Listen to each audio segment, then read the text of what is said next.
Hello guys, customisation ஸ்டென்சிலுக்கு 10 to 15 days கண்டிப்பாக வேணும். ஏன்னா உங்கள் டிசைனர் ஒர்க் பண்ணணும். அதுக்கப்புறம் நீங்கள் செக் பண்ணணும். ஃபைனல் அவுட்புட் வந்ததுக்கப்புறம் கன்ஃபார்ம் பண்ணால் தான் கட்டிங்கே நாங்கள் ஸ்டார்ட் பண்ணுவோம். அதுவும் உங்களோட ஹேண்ட் சைஸ் வாங்கிட்டு அந்த சைஸ்க்கு தான் நாங்கள் சைஸ் வச்சு தான் கட் பண்ணுவோம். ஓகேங்களா?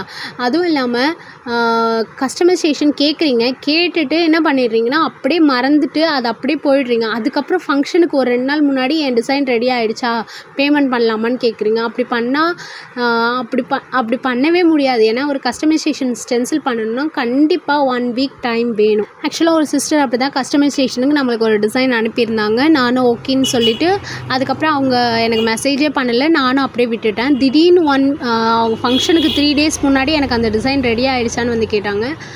நீங்கள் எதுவுமே சொல்லலையே, நான் டிசைனருக்கே சென்ட் பண்ணலை அந்த டிசைனை. ஆக்சுவலாக பேமெண்ட் பண்ணால் தான், அட்வான்ஸ் பேமெண்ட் பண்ணால் தான் நான் டிசைனருக்கு உங்கள் டிசைனையே சென்ட் பண்ணுவேன்.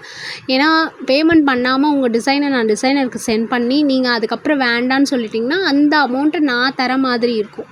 அந்த மாதிரி நான் ஒரு 3 to 4 ஆர்டர்ஸ் அந்த மாதிரி ஆனதுனால நான் அட்வான்ஸ் வாங்காமல் எந்த கஸ்டமைசேஷன் ஸ்டென்சிலையுமே ப்ராசஸ் பண்ணுறதில்ல. நெக்ஸ்ட் ப்ராசஸ் அட்வான்ஸ் வாங்காமல். ப்ளீஸ் அட்வான்ஸ் பண்ணிவிடுங்க.